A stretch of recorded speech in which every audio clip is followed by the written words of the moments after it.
ಧರ್ಮಸ್ಥಳದಲ್ಲಿ ಅಸ್ಥಿ ಶೋಧಕ್ಕೆ ತಾತ್ಕಾಲಿಕ ಬ್ರೇಕ್ ಬಿದ್ದಿದೆ. ನಿಜವಾಯ್ತು ಪಬ್ಲಿಕ್ ಟಿವಿಯ ಎಕ್ಸ್ಕ್ಲೂಸಿವ್ ವರದಿ. ಶನಿವಾರವೇ ಈ ಬಗ್ಗೆ ವರದಿಯನ್ನ ಪಬ್ಲಿಕ್ ಟಿವಿ ಬಿತ್ತರ ಮಾಡಿತ್ತು.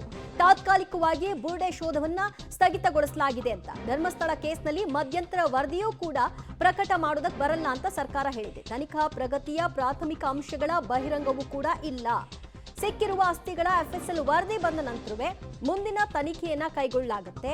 ಆದರೆ ಸದ್ಯಕ್ಕಂತೂ ಅಸ್ಥಿ ಶೋಧವನ್ನ ತಾತ್ಕಾಲಿಕವಾಗಿ ಬ್ರೇಕ್ ಹಾಕಿದ್ದಾರೆ. ಎಫ್ಎಸ್ಎಲ್ ನಿಂದ 6ನೇ ಪಾಯಿಂಟ್ನಲ್ಲಿ ಸಿಕ್ಕಂತಹ ಅಸ್ಥಿಗೆ ಸಂಬಂಧಪಟ್ಟ ಹಾಗೆ ಮತ್ತು ಈ ಅನಾಮಿಕ ತನ್ನಂತಹ ಬುರುಡೆಗೆ ಸಂಬಂಧಪಟ್ಟ ಹಾಗೆ ಎಫ್ಎಸ್ಎಲ್ನ ರಿಪೋರ್ಟ್ ಏನು ಬರುತ್ತೆ ಅದರ ಆಧಾರದ ಮೇಲೆ ತನಿಖೆಯನ್ನು ಕೂಡ ಮುಂದುವರಿಸಲಾಗುತ್ತೆ.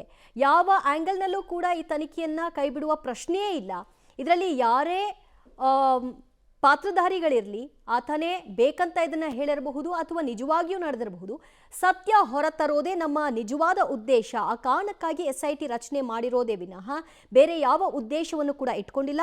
ಎಕ್ಸ್ಟ್ರಾ ಕಾನ್ಸ್ಟಿಟ್ಯೂಷನಲ್ ಆಕ್ಟಿವಿಟಿ ಆಗೋದಕ್ಕೆ ಬಿಡೋದಿಲ್ಲ ಅಂತ ಗೃಹ ಸಚಿವರು ಹೇಳಿದ್ದಾರೆ.